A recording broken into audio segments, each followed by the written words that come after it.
తెలంగాణ కొత్త గవర్నర్గా జిష్ణుదేవ్ వర్మ ఇవాళ ప్రమాణ స్వీకారం చేయనున్నారు.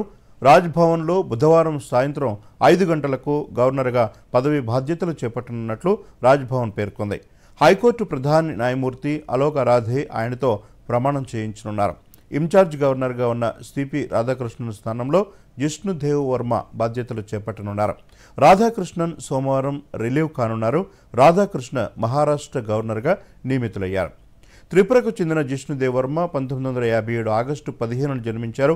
త్రిపురలో రాజవంశానికి చెందిన ఆయన రామ జన్మభూమి ఉద్యమ సమయంలో 1990లో బీజేపీలో చేరారు.